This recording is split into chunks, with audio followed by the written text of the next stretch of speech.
Olá! Depois de termos visto a beleza do símbolo da água no batismo, vamos hoje abordar o símbolo que segue logo depois da cerimônia da água. O batizando será ungido. Vamos refletir sobre a importância, o sentido e o significado do óleo no nosso batismo. Vejamos o que significa o óleo no Antigo Testamento. Naquele tempo do Antigo Testamento, o óleo do fruto da oliveira era considerado uma bênção de Deus. No Salmo 133 diz: "Ó, como é bom, como é agradável aos irmãos morarem juntos. É como óleo precioso sobre a cabeça que escorre pela barba de Arão e desce sobre a gola do seu manto.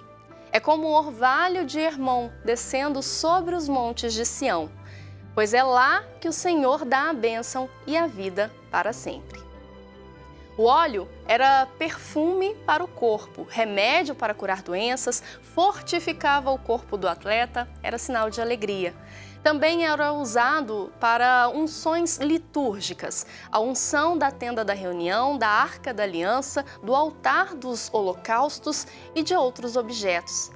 Os sacerdotes eram ungidos, como também os reis e profetas. Vejamos agora alguns textos bíblicos que evidenciam isso que acabamos de dizer. Compara-se no Antigo Testamento a oliveira a um homem justo e fiel ao Senhor. Veja o que diz no livro dos Salmos. "Eu, porém, sou como uma oliveira verdejante na casa de Deus. Confio na misericórdia de Deus eternamente e para sempre." O óleo, azeite do fruto da oliveira, é considerado uma bênção de Deus, um dom. No livro de Deuteronômio diz: "E por teres obedecido a esses costumes e os teres guardado e cumprido, Javé, teu Deus, abençoará o fruto do teu seio e o fruto de tua terra, teu trigo, teu vinho e teu óleo." O óleo também é perfume para o corpo. Vejamos o que diz o livro de Judite. Quando Judite terminou de invocar o Deus de Israel, lavou com água o próprio corpo, ungiu-se com óleos perfumados, penteou os cabelos e atou-os com uma fita. O óleo simboliza ainda a alegria. Vejamos o que diz no livro dos Salmos. "Ungis com óleo minha cabeça, meu cálice transborda. Felicidade e graça vão me acompanhar todos os dias de minha vida." No livro do Êxodo, encontramos a instrução do Senhor a Moisés para confeccionar o óleo perfumado para as unções litúrgicas. Depois de consagrados, esses objetos se tornarão santíssimos e tudo o que os tocar ficará santificado. Os sacerdotes deveriam ser igualmente ungidos. Vejamos também o que diz no livro de Êxodos. "Ungirás também Arão e seus filhos, e os consagrarás para que me sirvam como sacerdotes." Os reis também eram ungidos, ou seja, eram consagrados por um enviado de Deus, profeta ou sacerdote. Como vimos, Samuel ungiu Saul e Davi também foi ungido por ele. Javé disse a Samuel: "Enche de óleo o chifre e vai. Eu te envio a Jessé, de Belém, pois dentre seus filhos escolhi para mim um rei." Samuel tomou o chifre de óleo e o ungiu no meio de seus irmãos. A partir desse dia, o espírito de Javé apoderou-se de Davi. Apesar de ser uma pessoa consagrada, o rei de Israel não era considerado um deus, como nos povos vizinhos. Deus faz do rei, Messias ungido, seu filho adotivo. No livro dos Salmos diz: "Eu serei para ele um pai e ele será para mim um filho." Veremos agora o que significa a unção no Novo Testamento. Conta o Evangelho que Jesus foi batizado por João Batista no Rio Jordão. E logo, ao sair da água, os céus se abriram e o Espírito desceu sobre Jesus. E veio dos céus uma voz que dizia: "Tu és meu filho amado, de quem me agrado." Jesus não foi ungido com óleo, mas pela força do Espírito Santo. Jesus era o ungido de Deus, o Messias, o Cristo. A palavra Cristo quer dizer ungido de Deus. Jesus de Nazaré é o ungido, Messias igual a Cristo. No Evangelho de Lucas, vemos que o Espírito ungiu Jesus para a missão.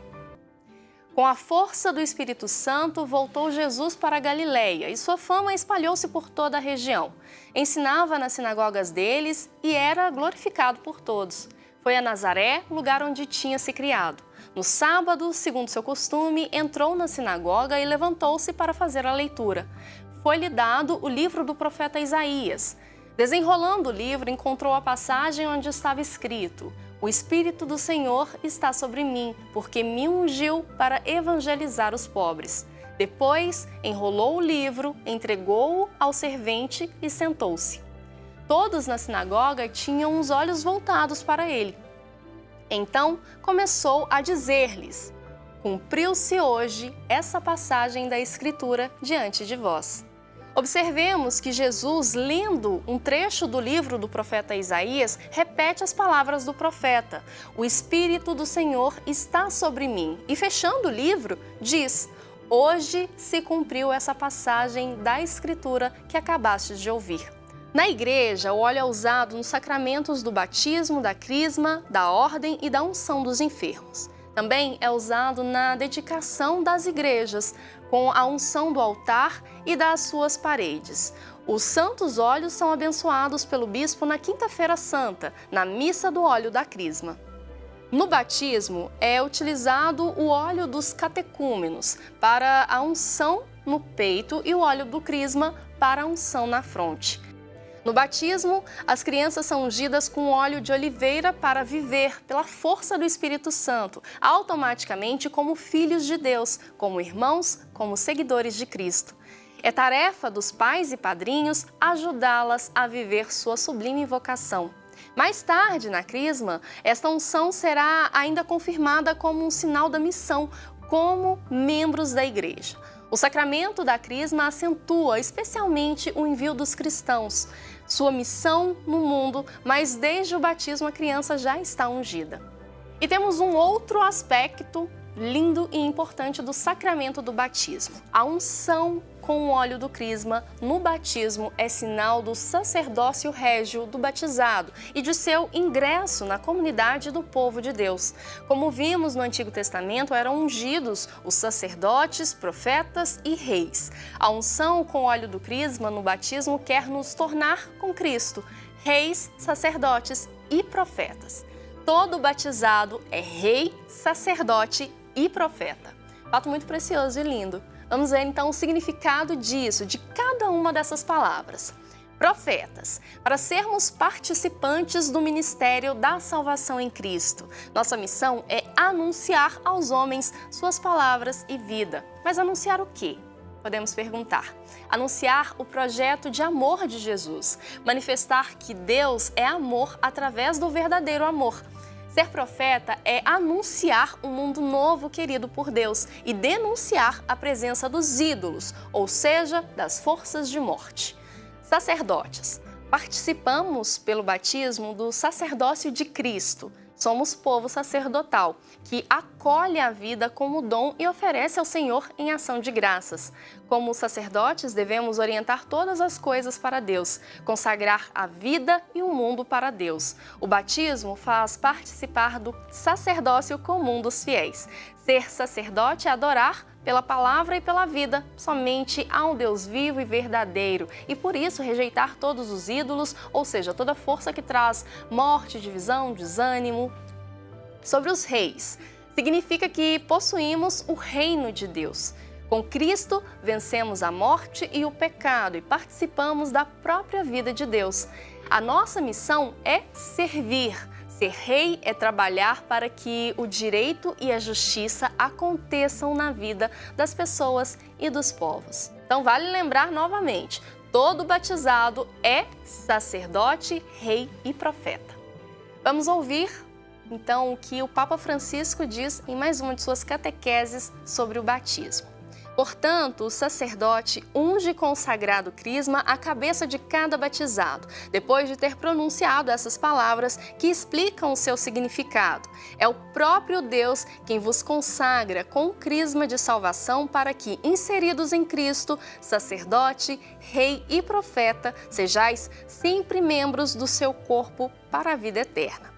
Com efeito, animado pelo único Espírito, todo o povo de Deus participa das funções de Jesus Cristo, sacerdote, rei e profeta, e assume as responsabilidades de missão e serviço que disto derivam. O que significa participar do sacerdócio real e profético de Cristo? Significa fazer de si uma oferta agradável a Deus, dando-lhe testemunho através de uma vida de fé e colocando-a a serviço dos outros, a exemplo do Senhor Jesus. Uma palavra sobre a veste branca utilizada no batismo.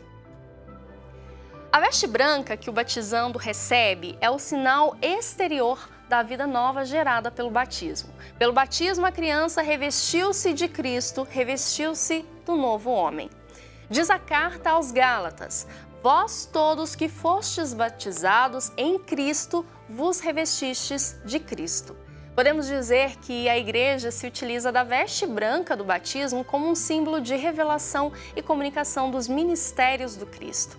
Através da sua brancura, delicadeza e transparência, ela se faz um dos sinais e símbolo da morte e ressurreição de Jesus Cristo. Nesse sentido, a cor branca manifesta que o cristão já participa da ressurreição de Jesus. No batismo, ele começa uma vida nova, deixa para trás um homem velho, um homem entregue ao pecado. O Espírito Santo nos concede o dom da vida em Cristo e nos ajuda a viver bem essa vida, caminhando rumo à santidade, a uma vida plena. A fé cristã vê no batismo uma libertação. Pelo batismo, o ser humano participa do domínio de Cristo sobre os poderes deste mundo. O batismo introduz no caminho da salvação porque produz a reconciliação com Deus. Que Deus nos dê a graça de viver o batismo a cada dia, sendo profetas, reis e sacerdotes. Nosso encontro de hoje fica por aqui, a gente se vê então na próxima semana. Até lá!